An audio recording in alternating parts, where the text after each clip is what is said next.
ಹೈಕಮಾಂಡ್ಗೆ ವರದಿ ನೀಡಿದ ವಿಚಾರಕ್ಕೆ ಸಂಬಂಧಪಟ್ಟಂತೆ ಈಗ ಡಿಕೆ ಶಿವಕುಮಾರ್ ಮೇಲೆ ಗರಂ ಆಗಿದ್ದಾರೆ ಸಚಿವ ಸತೀಶ್ ಜಾರಕಿಹೊಳಿ. ಬಡ ಬಡಿದಾಟ ಮತ್ತೀಗ ಮುಂದುವರಿತಾ ಇದೆ ಕಾಂಗ್ರೆಸ್ನಲ್ಲಿ. ರಹಸ್ಯ ಸಭೆಗಳ ಬಗ್ಗೆ ಹೈಕಮಾಂಡ್ಗೆ ವರದಿ ನೀಡಿದ ವಿಚಾರಕ್ಕೆ ಸಂಬಂಧಪಟ್ಟಂತೆ ಫುಲ್ ಗರಂ ಆಗಿದ್ದಾರೆ ಸತೀಶ್ ಜಾರಕಿಹೊಳಿ. ಡಿಕೆ ಮೇಲೆ ಗರಂ ಆಗಿದ್ದಾರೆ.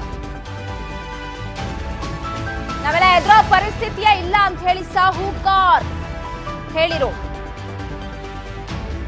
ಡಿಕೆಶಿಗೆ ನೇರವಾಗಿ ಟಾಂಗ್ ಕೊಟ್ಟಿದ್ದಾರೆ ಸಚಿವ ಸತೀಶ್ ಜಾರಕಿಹೊಳಿ. ರಾಜ್ಯ ರಾಜಕೀಯ ವಲಯದಲ್ಲೇ ದೊಡ್ಡ ಸಂಚಲನಕ್ಕೆ ಕಾರಣ ಆಗಿದ್ದು, ಎಲ್ಲವೂ ಸರಿ ಇಲ್ಲ ಅನ್ನೋದು ಬಟ್ಟ ಬಯಲಾಗ್ತಾ ಇದೆ. ಮತ್ತೊಮ್ಮೆ ಪ್ರೂವ್ ಆಗ್ತಾ ಇದೆ. ರಾಜ್ಯ ಕಾಂಗ್ರೆಸ್ನಲ್ಲಿ ಮತ್ತೆ ಮುಂದುವರೆದಿದೆ ಬಣಗಳ ಬಡಿದಾಟ. ವಿಪಕ್ಷ ಆಯ್ತು, ಈಗ ಆಡಳಿತ ಪಕ್ಷದ ಸರದಿ.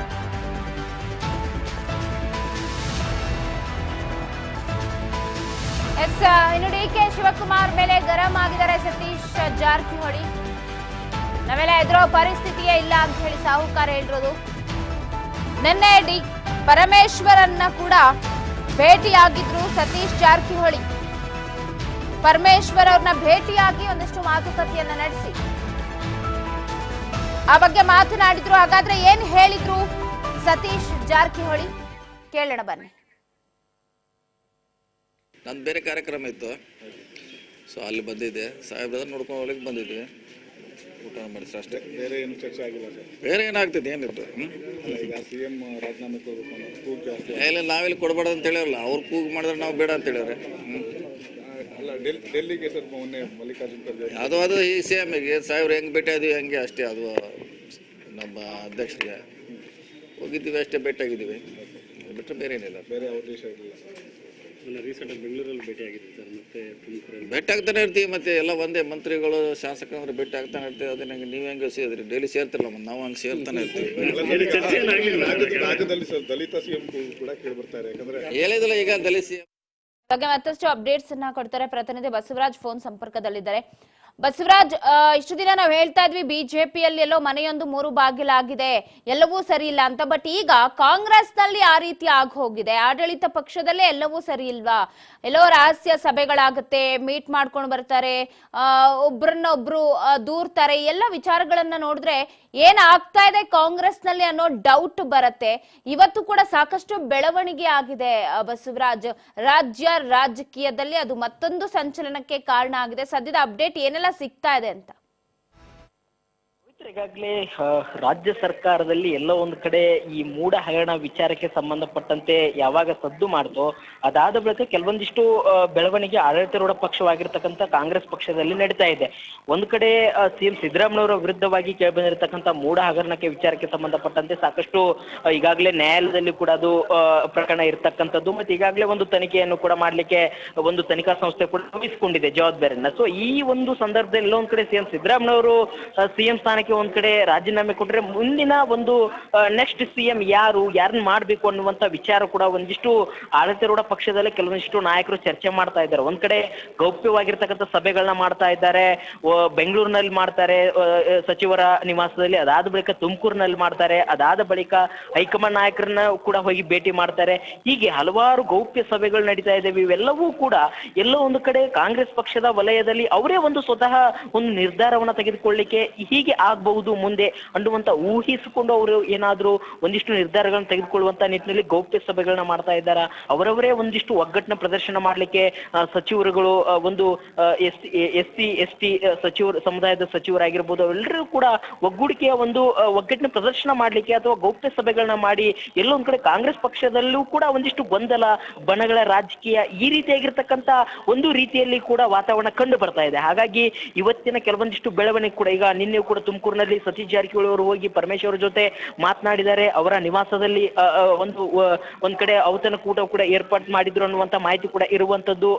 ಪರಮೇಶ್ವರ್ ಮತ್ತೆ ಜಾರಕಿಹೊಳಿ ಅದರಂತೆ ಎಸ್ ಸಿ ಮಾದೇವಪ್ಪನವರಾಗಿರ್ಬೋದು, ಮುನಿಯಪ್ಪ ಆಗಿರ್ಬೋದು, ಇವರೆಲ್ಲರೂ ಕೂಡ ಗೌಪ್ಯ ಸಭೆಗಳನ್ನ ಮಾಡ್ತಾ ಇದ್ದಾರೆ. ಹಾಗಾಗಿ ಎಲ್ಲೋ ಒಂದ್ ಕಡೆ ಕಾಂಗ್ರೆಸ್ ಪಕ್ಷದ ವಲಯದಲ್ಲೂ ಕೂಡ ಗುಂಪುಗಾರಿಕೆ, ನಾಯಕತ್ವ, ಮುಂದಿನ ಸಿಎಂ ಯಾರಾಗಬೇಕು, ಯಾರನ್ನ ಆಯ್ಕೆ ಮಾಡಬೇಕು, ಯಾರು ಬೆನ್ನಿಗೆ ನಿಲ್ಲಬೇಕು, ಇವೆಲ್ಲವನ್ನೂ ಕೂಡ ಒಂದ್ ಕಡೆ ಚರ್ಚೆ ಆಗ್ತಾ ಇದೆ ಅನ್ನುವಂತ ವಾತಾವರಣ ಕಂಡು ಬರ್ತಾ ಇದೆ. ಪವಿತ್ರ, ಖಂಡಿತ ಬಸವರಾಜ್, ಕೇವಲ ಸ್ವಪಕ್ಷದ ನಾಯಕರನ್ನಲ್ಲ, ವಿರೋಧ ಪಕ್ಷದ ನಾಯಕರನ್ನು ಕೂಡ ಈಗ ಭೇಟಿ ಆಗ್ತಿದ್ದಾರೆ. ಅದು ಮತ್ತಷ್ಟು ಕುತೂಹಲಕ್ಕೆ ಕಾರಣ ಆಗ್ತಿರೋದು. ಫಾರ್ ಎಕ್ಸಾಂಪಲ್, ಇವತ್ತು ನೋಡಿ ಸತೀಶ್ ಜಾರಕಿಹೊಳಿ ಮೊನ್ನೆ ಅಷ್ಟೇ ಹೋಗಿ ಮಲ್ಲಿಕಾರ್ಜುನ್ ಖರ್ಗೆ ಅವ್ರನ್ನ ಭೇಟಿ ಮಾಡಿದ್ರು. ಇವತ್ತು ಏಕಾಏಕಿ ದಿಢೀರ್ ಅಂತ ವಿಜಯೇಂದ್ರ ಅವ್ರನ್ನ ಭೇಟಿ ಮಾಡಿದ್ರು. ಅದು ಕೂಡ ಎಲ್ಲೋ ಒಂದ್ ರೀತಿ ಕುತೂಹಲಕ್ಕೆ ಕಾರಣ ಆಗಿತ್ತಿಲ್ಲಿ ಅಂತ.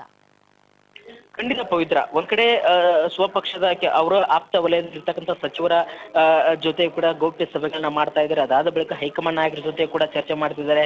ಕೆ.ಸಿ. ವೇಣುಗೋಪಾಲ್ ಆಗಿರ್ಬೋದು, ಅಥವಾ ಏನು AICC ಅಧ್ಯಕ್ಷರಾಗಿರ್ತಕ್ಕಂಥ ಮಲ್ಲಿಕಾರ್ಜುನ್ ಖರ್ಗೆ ಅವರಾಗಿರ್ಬೋದು, ಅವ್ರನ್ನ ಕೂಡ ಭೇಟಿ ಮಾಡಿ ಚರ್ಚೆ ನಡೆಸ್ತಾ ಇದ್ದಾರೆ. ಅದಾದ ಬಳಿಕ ಇವತ್ತು ನಡೆದಿರ್ತಕ್ಕಂಥ ಮಹತ್ವದ ಬೆಳವಣಿಗೆ ಅಂತಂದ್ರೆ, ಒಂದ್ ಕಡೆ ಬಿಜೆಪಿಯ ರಾಜ್ಯಾಧ್ಯಕ್ಷರಾಗಿರ್ತಕ್ಕಂಥ ವಿಜಯೇಂದ್ರ ಅವರು ಕೂಡ ಸ್ವತಃ ಸತೀಶ್ ಜಾರಕಿಹೊಳಿ ಅವರ ಸರ್ಕಾರಿ ನಿವಾಸಕ್ಕೆ ಬಂದು ಭೇಟಿ ಮಾಡಿರ್ತಕ್ಕಂಥದ್ದು. ಅಲ್ಲಿ ಪ್ರಮುಖವಾಗಿ ಅವ್ರು ಹೇಳ್ತಕ್ಕಂಥದ್ದು ಅವರ ಕ್ಷೇತ್ರದ ಮತ್ತೆ ಅವರ ಜಿಲ್ಲೆ ವ್ಯಾಪ್ತಿ ಬರ್ತಕ್ಕಂಥ ಒಂದಿಷ್ಟು ಕಾಮಗಾರಿಗಳಿಗೆ ಸಂಬಂಧಪಟ್ಟಂತ ಇಲಾಖಾವಾರು ಚರ್ಚೆಗೆ ಬಂದಿದ್ರು ಅನ್ನುವಂತ ಮಾತು. ಆದ್ರೆ ಅಲ್ಲಿ ಇಲಾಖಾವಾರು ಚರ್ಚೆ ಕೂಡ ಒಂದ್ ಕಡೆ ಆದ್ರೆ, ಇನ್ನೊಂದು ಕಡೆ ರಾಜ್ಯ ರಾಜಕಾರಣದ ಸಂಬಂಧಪಟ್ಟಂತ ವಿಚಾರಗಳನ್ನು ಕೂಡ ಸತೀಶ್ ಜಾರಕಿಹೊಳಿ ಅವರು ಮತ್ತೆ ವಿಜಯೇಂದ್ರ ಅವರು ಪ್ರತ್ಯೇಕವಾಗಿರ್ತಕ್ಕಂಥ ಒಂದು 10 ನಿಮಿಷಗಳ ಕಾಲ ಕೂಡ ಚರ್ಚೆ ಮಾಡಿದ್ದಾರೆ ಅನ್ನುವಂಥದ್ದು ಕೂಡ ಇಲ್ಲಿ ಒಂದಿಷ್ಟು ಮಾಹಿತಿಗಳು ಕೂಡ ತಿಳಿದು ಬರ್ತಾ ಇದೆ. ಹಾಗಾಗಿ ಒಂದ್ ಕಡೆ ವಿರೋಧ ಪಕ್ಷದವರನ್ನು ಕೂಡ ಸಹಮತಕ್ಕೆ ತೆಗೆದುಕೊಂಡು ಅವರ ನಿರ್ಧಾರವನ್ನು ಕೂಡ ತೆಗೆದುಕೊಂಡು ಮುಂದೆ ಹೋಗ್ತಾ ಇದ್ದಾರೆ ಸತೀಶ್ ಜಾರಕಿಹೊಳಿ ಅವರು. ಎಲ್ಲೋ ಒಂದ್ ಕಡೆ ಒಂದು ಬಣ್ಣವನ್ನ ಸೃಷ್ಟಿ ಮಾಡಿಕೊಂಡು ಅದಕ್ಕೆ ವಿಪಕ್ಷದವರು ಕೂಡ ಸಹಕಾರ ಇರ್ಲಿ ಅನ್ನುವಂತ ರೀತಿಯಲ್ಲಿ ಸತೀಶ್ ಜಾರಕಿಹೊಳಿ ಒಂದು ಸ್ಟ್ರಾಂಗ್ ಟೀಮ್ ಅನ್ನು ಏನಾದ್ರೂ ರೆಡಿ ಮಾಡ್ತಾ ಇದ್ದಾರೆ ಅಥವಾ ಅವರು ಮುನ್ನುಗ್ತಾ ಇದ್ದಾರಾ, ಇವೆಲ್ಲವೂ ಕೂಡ ಒಂದಿಷ್ಟು ಕುತೂಹಲಕ್ಕೆ ಎಡೆ ಮಾಡಿಕೊಟ್ಟಿದೆ. ಪವಿತ್ರ, ಖಂಡಿತ. ಮೊನ್ನೆ ದೆಹಲಿಗೆ ಹೋಗಿ ಬಂದ್ರು, ಭೇಟಿ ಆಯ್ತು. ಅದಾದ್ಮೇಲೆ ಎಲ್ಲೋ DK ಬ್ರದರ್ಸ್ ನಾವೆಲ್ಲೋ ಸೈಡ್ ಲೈನ್ ಆಗ್ತಿದೀವ ಅಥವಾ ನಾವೆಲ್ಲೋ ಸೈಲೆಂಟ್ ಆಗ್ತಿದೀವ ಅಂತ ಅವರು ಕೂಡ ತೆರೆಮರೆಯಲ್ಲಿ ಹೋಗಿ ಹೈಕಮಾಂಡ್ ನ ಭೇಟಿ ಮಾಡಿ ನಮಗೂ ಕಾಲಾವಕಾಶ ಇದೆ, ನಾವು ಕೂಡ ಹೋಗ್ತೀವಿ ಅನ್ನುವಂತಹ ಒಂದು ಸಂದೇಶವನ್ನ ಜಾರಕಿಹೊಳಿಗೆ ರವಾನೆ ಮಾಡಬೇಕು ಅಥವಾ ವಿರೋಧ ಬಣಕ್ಕೆಲ್ಲೋ ರವಾನೆ ಮಾಡಬೇಕು ಅನ್ನುವಂತಹ ಪ್ಲಾನ್ ಕೂಡ ನಡೆಸ್ತಿದ್ದಾರೆ ಬಸವರಾಜ್ ಇಲ್ಲಿ ಅಂತ. ಪವಿತ್ರ, ಒಂದ್ ಕಡೆ ಸತೀಶ್ ಜಾರಕಿಹೊಳಿ ಅವರು ಕೆಲವೊಂದಿಷ್ಟು ಸಚಿವರ ಜೊತೆ ಚರ್ಚೆ ನಡೆಸ್ತಾ ಇದ್ದಾರೆ. ಅದಾದ ಬಳಿಕ ಹೈಕಮಾಂಡ್ ನಾಯಕರ ಜೊತೆ ಭೇಟಿ ಮಾಡಿದ್ದಾರೆ. ಇದು ಎಲ್ಲ ಒಂದ್ ಕಡೆ DCM DK ಶಿವಕುಮಾರ್ ಅವರ ಬಣಕ್ಕೆ ಒಂದು ಕೆಂಗನಿಗೆ ಗುರಿಯಾಗಿದೆ ಅಂತ ಕೂಡ ಒಂದಿಷ್ಟು ಚರ್ಚೆ ಆಗ್ತಾ ಇದೆ. ಯಾಕಂತಂದ್ರೆ ಹೈಕಮಾಂಡ್ ನಾಯಕರನ್ನ ಪದೇ ಪದೇ ಭೇಟಿ ಮಾಡ್ತಾ ಇದ್ರೆ, ಇಲಾಖಾವರು ಅಂತಕ್ಕಂಥ ಸಮಜಾಯಿಸಿ ಕೊಡ್ತಾ ಇದ್ರೆ, ಆದ್ರೆ ಬೇರೆ ಒಂದಿಷ್ಟು ವಿಚಾರಗಳು ಚರ್ಚೆ ಆಗ್ತಾ ಇದಾವೆ ಅನ್ನುವಂತ ಒಂದಿಷ್ಟು ಮಾತು ಕೂಡ ಕೇಳಿ ಬರ್ತಾ ಇದೆ. ಹಾಗಾಗಿ ಈ ಒಂದು ನಿಟ್ಟಿನಲ್ಲಿ ನಾವು ಕೂಡ ಹೋಗಿ ಹೈಕಮಾಂಡ್ ನಾಯಕರನ್ನ ಭೇಟಿ ಮಾಡೋಣ ಅನ್ನುವಂತ ನಿರ್ಧಾರಕ್ಕೆ DK ಸುರೇಶ್ ಅವರ ನೇತೃತ್ವದಲ್ಲಿ ಕೂಡ ಹೋಗ್ತಾ ಇದ್ದಾರೆ ಅನ್ನುವಂತ ಮಾಹಿತಿ ಕೂಡ ಇರುವಂತದ್ದು. ಹೈಕಮಾಂಡ್ ನಾಯಕರನ್ನ ಭೇಟಿ ಮಾಡಿ ನಮಗೂ ಕೂಡ ಹೈಕಮಾಂಡ್ ನಾಯಕರ ಬೆಂಬಲ ಇದೆ, ನಾವು ಕೂಡ ಹೈಕಮಾಂಡ್ ನಾಯಕರು ನಮಗೂ ಕೂಡ ಸಮಯಾವಕಾಶ ಕೊಡ್ತಾರೆ, ನಾವು ಕೂಡ ಚರ್ಚೆ ಮಾಡಿದ್ರೆ ಅನ್ನುವಂತ ರೀತಿಯಲ್ಲಿ ಕೂಡ ವಿರೋಧಿ ಬಣಕ್ಕೆ ಒಂದ್ ಕಡೆ ಟಾಂಗ್ ಕೊಡಬೇಕು, ಅವ್ರಿಗೂ ಕೂಡ ಒಂದು ತಿರುಗೇಟು ಕೊಡಬೇಕು ಅನ್ನುವಂತ ನಿಟ್ಟಿನಲ್ಲಿ DK ಸುರೇಶ್ ಅವರ ನೇತೃತ್ವದಲ್ಲಿ ಕೂಡ ಅವರು ಕೂಡ ತಯಾರಾಗಿದ್ದಾರೆ. DK ಶಿವಕುಮಾರ್ ಅವರು, DK ಸುರೇಶ್ ಇಬ್ರು ಸಹೋದರರು ಕೂಡ ಕೆಲವೊಂದಿಷ್ಟು ಸಚಿವರನ್ನ, ಕೆಲವೊಂದಿಷ್ಟು ಶಾಸಕರನ್ನ ಕರೆದುಕೊಂಡು ಹೋಗಿ ಹೈಕಮಾಂಡ್ ನಾಯಕರ ಜೊತೆ ಚರ್ಚೆ ಮಾಡಬೇಕು, ಮಾತುಕತೆ ನಡೆಸಬೇಕು ಅನ್ನುವಂತ ನಿರ್ಧಾರಕ್ಕೂ ಕೂಡ ಬಂದಿದ್ದಾರೆ ಅನ್ನುವಂಥದ್ದು ಇರುವಂತದ್ದು.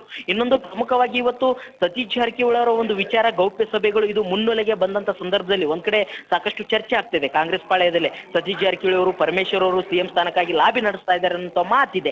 ಇಂಥ ಒಂದು ಸಂದರ್ಭದಲ್ಲಿ ಸತೀಶ್ ಜಾರಕಿಹೊಳಿ ಅವರನ್ನು ಕೂಡ ಇವತ್ತು DK ಸುರೇಶ್ ಅವರು ಭೇಟಿ ಮಾಡಿದ್ದಾರೆ ಅವರ ಸತೀಶ್ ಜಾರಕಿಹೊಳಿ ಸರ್ಕಾರಿ ನಿವಾಸದಲ್ಲಿ. ಹಾಗಾಗಿ ಇದು ಕೂಡ ಒಂದು ದೊಡ್ಡ ಮಟ್ಟದಲ್ಲಿ ಕುತೂಹಲ ಮೂಡಿಸಿದೆ. ಯಾಕಂತಂದ್ರೆ ಒಂದ್ ಕಡೆ ಈ ಗೌಪ್ಯ ಸಭೆಗಳ ಒಂದು ವಿಚಾರಕ್ಕೆ ಸಂಬಂಧಪಟ್ಟಂತೆ ಎಲ್ಲ ಒಂದ್ ಕಡೆ ಇದು ಬಣಗಳ ರಾಜಕೀಯ ಕಾಂಗ್ರೆಸ್ ಪಾಳ್ಯದಲ್ಲಿ ನಡೀತಾ ಇದೆ. ಅದರಲ್ಲೂ ಕೂಡ DCM DK ಶಿವಕುಮಾರ್ ಅವ್ರನ್ನೇ CM ಸ್ಥಾನಕ್ಕೆ ಆಕಾಂಕ್ಷಿ, ಅವರು ಕೂಡ ಪ್ರಬಲ ಆಕಾಂಕ್ಷಿ. ಆದ್ರೆ ಇವರ ಹೆಸರು ಕೇಳ್ಬಾರ್ದು, ಇವ್ರ ಹೆಸರು ಕೇಳಿ ಬರ್ತಾ ಇದೆ. ಹಾಗಾಗಿ ಅವ್ರನ್ನೂ ಕೂಡ ವಿಶ್ವಾಸಕ್ಕೆ ತೆಗೆದುಕೊಳ್ಳೋಣ ಅನ್ನುವಂತ ನಿಟ್ಟಿನಲ್ಲಿ ಅವ್ರನ್ನ ಭೇಟಿ ಮಾಡುವಂತ ರೀತಿಯಲ್ಲಿ DK ಸುರೇಶ್ ಅವರು ಇವತ್ತು ಭೇಟಿ ಮಾಡಿದ್ರ ಅನ್ನುವಂಥದ್ದು ಕೂಡ ಒಂದಿಷ್ಟು ಚರ್ಚೆ ಆಗ್ತಾ ಇದೆ. ಪವಿತ್ರ, ಬಟ್ ಎಲ್ಲೋ DK ಶಿವಕುಮಾರ್ ಮೇಲೆನೆ ಈಗ ಸತೀಶ್ ಜಾರಕಿಹೊಳಿ ಅವರು ಕೆಂಡ ಕಾರ್ತಾ ಇದ್ದಾರೆ ಅಂತ. ಯಾಕಂದ್ರೆ ರಾಜ್ಯದಲ್ಲಿ ಆಗಿರೋ ರಹಸ್ಯ ಸಭೆಗಳು, ಈಗ ಹೇಳಿದ್ರಿ ನೀವು ಎಲ್ಲೆಲ್ಲಿ ಏನೇನು ಸಭೆಗಳಾಯ್ತು ಅಂತ, ಸೊ ಎಲ್ಲ ವಿಚಾರಗಳನ್ನ ಹೈಕಮಾಂಡ್ಗೆ ಮುಟ್ಟಿಸ್ತಿದ್ದಾರೆ ಅಥವಾ ಮುಟ್ಟಿಸಿದ್ದಾರೆ ಅನ್ನೋ ವಿಚಾರಕ್ಕೆ ಸಂಬಂಧಪಟ್ಟಂತೆನೆ ಇಲ್ಲಿ ಫುಲ್ ಗರಂ ಆಗಿದ್ದಾರೆ ಅಂತ.